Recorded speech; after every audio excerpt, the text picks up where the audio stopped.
Hi, my name is Jasmine Reeves, and at my graduation dinner, my parents handed me a legal envelope, the same way people hand out birthday cards. Except inside wasn't a card. It was a formal disownment packet, signed, stamped, notarized, dated 2 weeks before I even walked the stage. My mother, Claudia, slid it across the table, like she was giving me jewelry. My sister, Miranda, lifted her phone, recording every second, for whatever sick entertainment she'd planned. No speech. No congratulations. Just 4 words. You're on your own. And the part that made me smile? They had no idea. I'd already built something that made their entire punishment look like a bad joke. Before I tell you what came next, comment your city, so I can say hi properly. Here on Echoes of Life, I didn't leave the restaurant right away. I just sat there, letting the weight of their little performance settle in my chest. Claudia kept smiling that tight, polished smile of hers. The one she used at charity galas, like humiliating your own daughter was a form of philanthropy. Miranda finally lowered her phone. Her only question was, "So, how does it feel to be officially cut off?" Her voice sugary, like she'd rehearsed the line in the car. I didn't answer. I just watched my father, Raymond, pour himself more wine, avoiding eye contact the way he always did, when he knew he'd chosen the easier cruelty. They spoke about it like it was discipline, like I was some spoiled child who needed tough love, even though they hadn't attended my ceremony, hadn't said congrats, hadn't asked what job I accepted, hadn't asked how I survived law school, on loans, consulting gigs, and 12-hour days. The funniest part? They truly believed this moment would break me, that without the family name, I'd crumble, beg, prove them right. But what hurt wasn't the disownment. It was realizing they'd planned it, signed the papers early, set the stage, reserved a luxury restaurant, just to make the betrayal look elegant.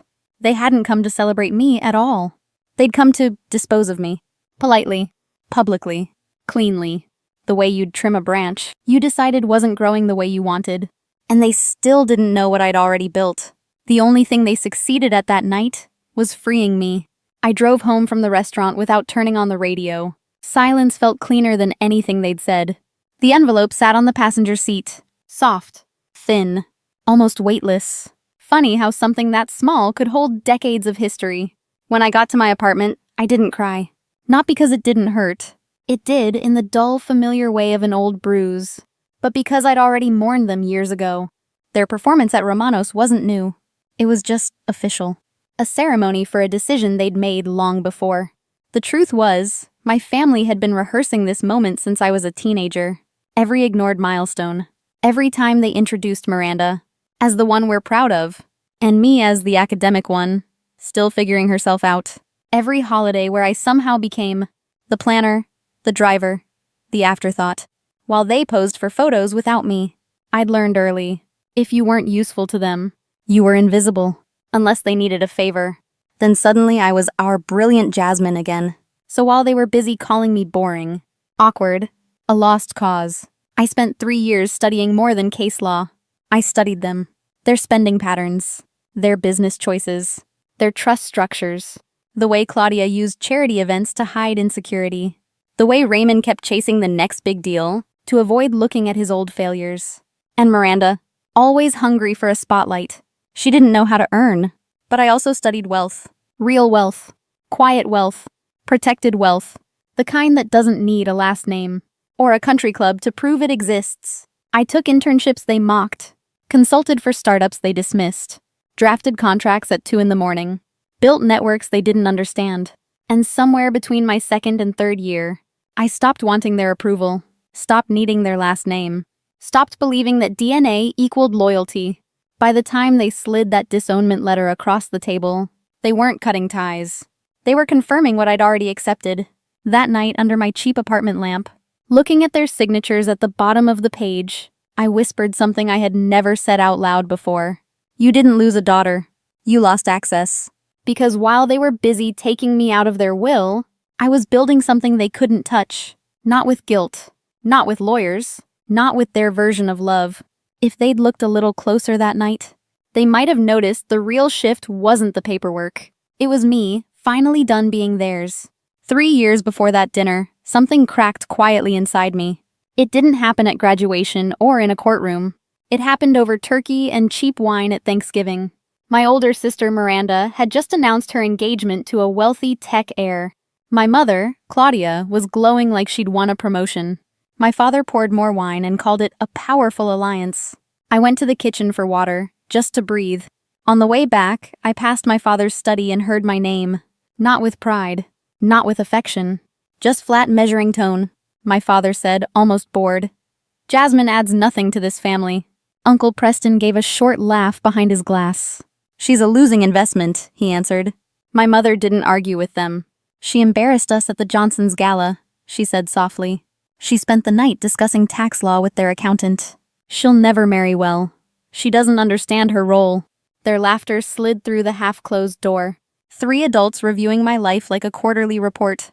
I froze in the hallway, fingers shaking around the water glass. In that moment, something old inside me finally stopped hoping. Then my father delivered the part that mattered. If she passes the bar, we cut her loose, he said. If she fails, we reconsider how much more to waste.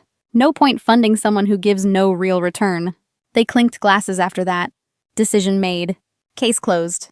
I walked upstairs without making a sound. From the outside, nothing changed that night. Inside, the entire landscape moved. By morning, I had made my own decision. I packed early, left before breakfast, and drove back to campus. The next day, at 7 a.m., I was in Professor Jennings' office. I need to learn everything, I told her. Trusts, estates, asset protection, real wealth mechanics. Not theory, reality. She watched me for a long moment. This is personal, she said quietly. Very, I answered. From then on, I lived a double education. One path for grades, clerkships, and a respectable resume.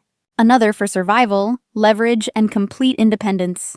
While they joked about me behind closed doors, I studied their world. I learned how families hide money and move assets safely. I learned how control can exist without any visible power. Most importantly, I learned how to stand alone on paper. When they slid that letter across the table at Romanos, I didn't flinch. They thought they were cutting their losses.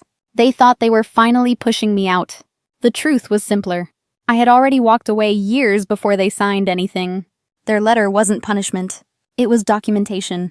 All it really proved was this: they never held my future. Graduation arrived 3 years later, exactly on their schedule. They skipped the ceremony without hesitation or apology. I had something better than their applause. By then, my double life was fully formed. By day, I clerked and interned like everyone else. By night, I reviewed contracts for tiny, desperate startups. I learned cap tables, vesting, and liquidation preferences quietly. During second year, I met 3 exhausted engineers downtown. They rented 2 desks in a noisy co-working space. Their product was brilliant security software with disastrous legal paperwork. Their company was called DataStream. They could not afford a big firm's hourly rates. So I offered something different and very specific. I would rebuild their entire legal structure from scratch. In return, I would take equity instead of cash. 2% seemed small, but I believed in them. They looked doubtful, but they were exhausted and cornered. They signed the engagement letter with shaking hands. I worked nights and weekends, sometimes sleeping at my desk. I rewrote incorporation documents and cleaned their chaotic cap table. I negotiated their seed round with investors twice my age. Then we closed a Series A on protective terms. 2 years later, Cybercore acquired DataStream for $800 million. My tiny stake became $24 million overnight. After taxes, my share landed near $18 million. No trust funds, no gifts, no family signatures anywhere. I moved everything into entities I controlled completely. Layered entities, quiet accounts, boring names and addresses everywhere. Nothing pointed back to Raymond and Claudia's disappointed daughter. So when I sat at Romanos holding that envelope, I was not broke or frightened or dependent. I was a fully funded exit plan in a simple dress. They slid disownment papers toward me like a punishment. To me, it read like a mutual release. After dinner, I drove back to my small apartment. I opened my laptop before touching their documents. An email waited from Morrison and Associates confirming my offer. I accepted, but only as a temporary stepping stone. Within a year, I met with Professor Jennings again. I told her I wanted to build our own firm. She brought reputation, experience, and courtroom presence. I brought capital, clients, and an obsessive work ethic. We signed a lease on a 20th floor office downtown.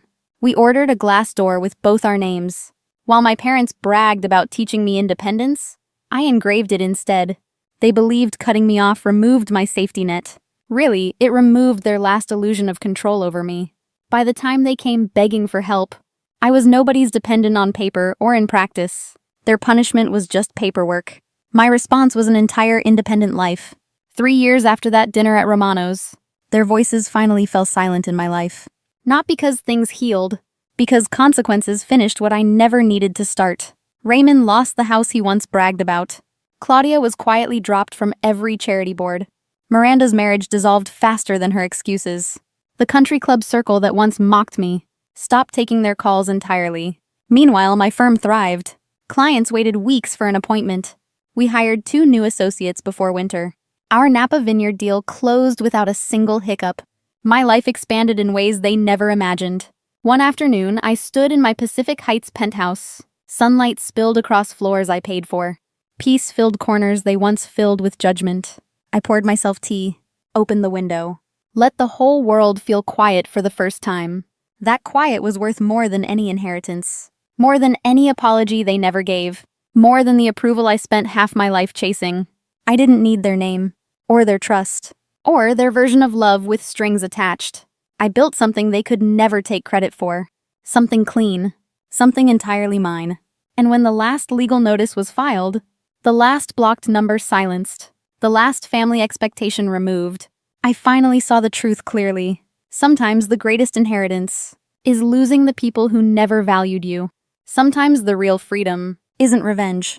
It's peace that no one can touch. I closed my laptop, turned off the lights, and whispered to myself, I didn't escape them. I outgrew them. Like, share, and subscribe to Echoes of Life. Your next story arrives soon. And trust me, you don't want to miss it.